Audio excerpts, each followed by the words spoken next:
Ассаламу алейкум, қадірлі ағайын. Өздеріңізде естіп жатырсыздар, жақында екі кітапшам шыққан. Біреу пайғамбар педагогикасы деп аталады, екіншісі жүрегімді сен айтшы деген кітап. Енді жүрегімді сен айтшы, жалпы менің осы уақытқа дейін түсінген дүниелерім туралы бір ішкі ой толғамым деп айтсақ болады. Яғни жазылу форматы сондай болды, мен өз жүрегімнен сұраймын бір нәрсе туралы, бір ұғым туралы, бір құбылыс туралы, соған менің жүрегім, ішкі дүнием жауап береді. Сондай форматта жазылған іргелі ұғымдар, іргелі түсініктер жөнінде бір ой толғау деп қабылдасаңыздар болады. Бұл жерде мысалға достық дегеніміз не, махаббат дегеніміз не деген сияқты сұрақтар қозғалады. Одан басқа да үлкен осы өзіміздің ұлттық танымымыздағы, жалпы адами танымдағы іргелі ұғымдарға бір қалам тербеп, ой жүгіртіп көрдік, соның бір жемісі. Ал енді пайғамбар педагогикасы, бұл кітап бала тәрбиесіне арналған кітап. Негізінде бұл бала тәрбиесіне арналған үлкен бір кітаптың бір бөлімшесі басында.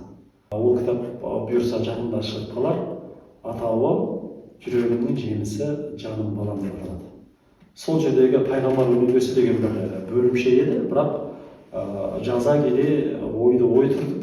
Сол бөлімше ұлғая бастады, көлемі ұлғая бастады, содан кейін бір ой келді, неге жеке кітап шығармасқа деп.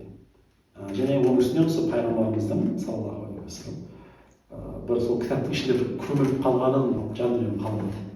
Ол да өзі бір бөлек атаумен бөлек кітап болып шығып, 9 мың бір төбе, ерте өстігін бір төбе дегендей өзінше бір төбе болып тұрғанын қаладым, солай болып шықты. Өткен мәуліт айында жарыққа шығып, енді мінекей Алла қаласа қалың көрерменге жол тартпақшы болып жатыр. Бұл кітапта не айтылған? Бірінші кезекте әрине бала тәрбиесі жөнінде айтылады.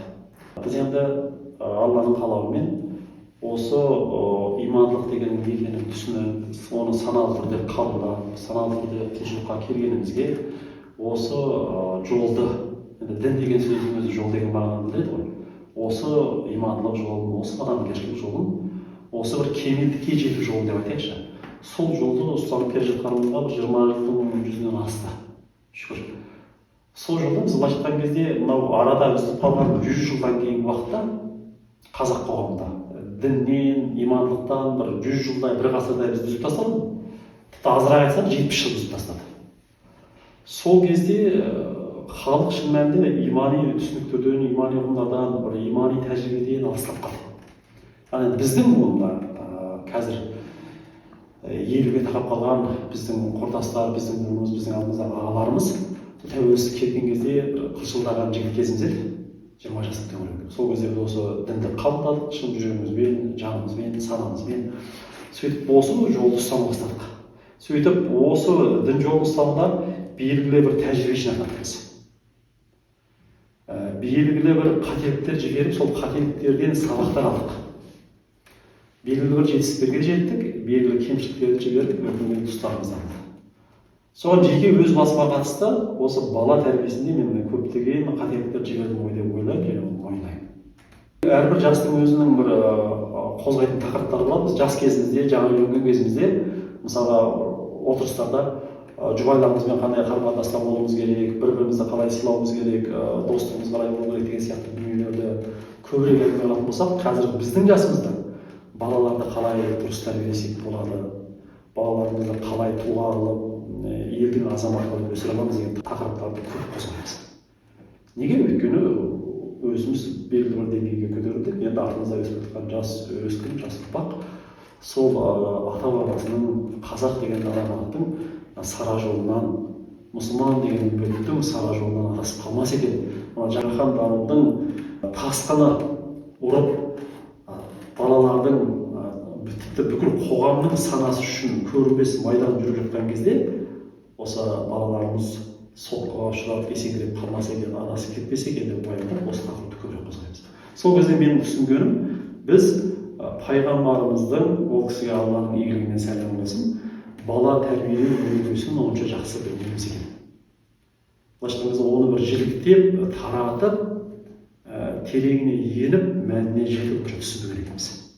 Біздің көбінесе айтылған әңгімелер, естіген әңгімелеріміз енді өзіміздің ортамызда болсын, басқа жерде болсын, әлеуметтік желілерде болсын, пайғамбарымыз саллаллаху алейхи уассалам бір балаға қатысты мынандай оқиға болған екен, сол кезде пайғамбарымыз осылай депті. Бұл жерде біз Алла елшісінің керемет мейірімділігін көреміз, керемет кеңдігін көреміз деген мағынада айтылып, сол пайғамбарымыз саллаллаху алейхи уассаламның тұлғасына сүйсінумен сол жерде тоқтап қалмыз екен. Бірақ сол айтылған оқиғаның ішінде пайғамбарымыз жаңағы баламен қалай қарым-қатынас жасады, арада қандай тәрбиелеу тәсілдерін қолданды, соны жақсы бір жіктеп түсіне бермеген екенбіз. Енді сол бір олқылықты толтыру үшін өзіміздің шама шарқымыздың жеткенінше, біліміміздің жеткенінше осы бір еңбекті жазып шықтық. Неге деген кезде осы кейбір кісілер түсінбегеннен кейін, әсіресе мынау дін туралы адамдардың түсінігі сәл бір үстіртін болғаннан кейін, көп адамдар дін десе бір мешіттің төңірегін, немесе бір адам қайтыс болған кезде атқарылатын бір рәсімдерді, неке өту, жаңағы сүннет отырғызу деген сияқты дүниелерді ғана, қажылыққа бару деген сияқты дүниелерді елестетеді да, бір дін мен өмір бөлек сияқты түсініп қабылдайтын біздің замандастарымыз да бар. Мысалы, сол кісілердің аузынан естігенбіз, ой, сен дін жолына түсіп кетіпсің ғой деген сияқты әңгімелерді. Сонда мен жаңағы қалжыңдап айтамын, дін жолы деген қандай жол болды? Дін жолы мен өмір жолы екеуі екі бөлек екен. Сіз қалай ойлайсыз? Өмір жолы деген не өзі жалпы? Оның ішінде дін дегеннің өзі нені білдіреді? Дін деген сөздің мағынасы не? Сол кезде түсінген адамға жаңа басында айтып кеттім. Дін дегеніміздің бір аудармасы, бір мағынасы ол жол деген сөз. Өмір жолы. Адам баласының өзінің бір белгілі бір қағидаттарға, белгілі бір құндылықтарға сүйеніп, соны ұстанып жүріп өтетін өмір жолы дін деп айтамыз.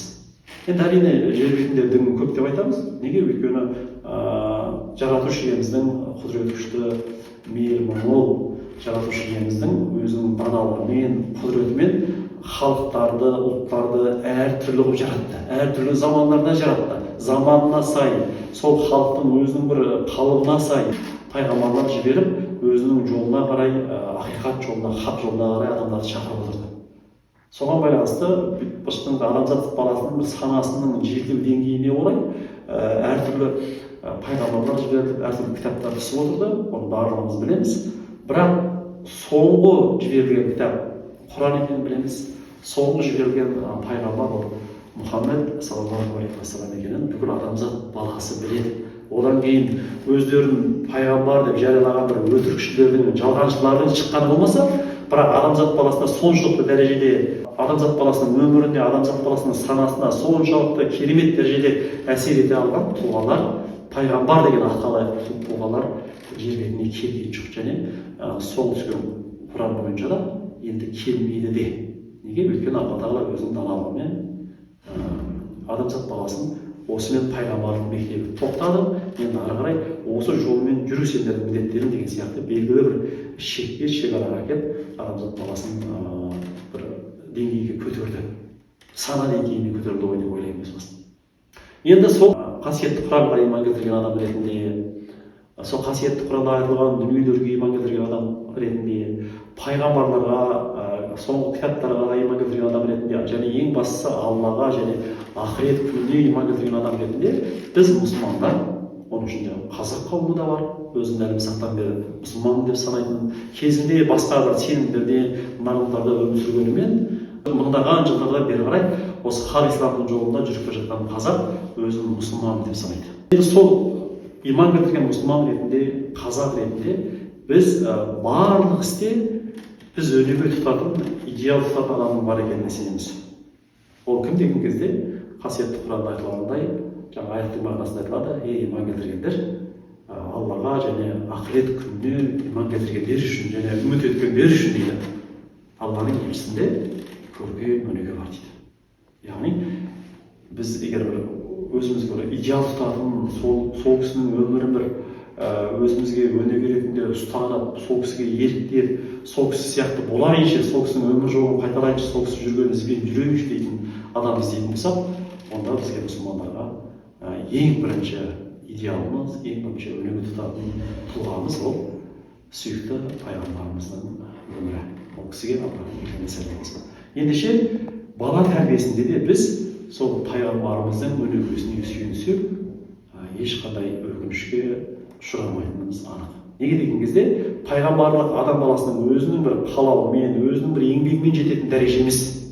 Пайғамбарлық деген біздің барлығымызда жоқтан барлығы құдіретті иеміздің, құдіретті де мейірімді әрі дана иеміздің өз қалауымен белгілі бір адамдарға берген дәрежесі. Оған адамзат баласы өз еңбегімен жете алмайды. Неге пайғамбар деген ол адамдар мен Алланың ортасындағы елші.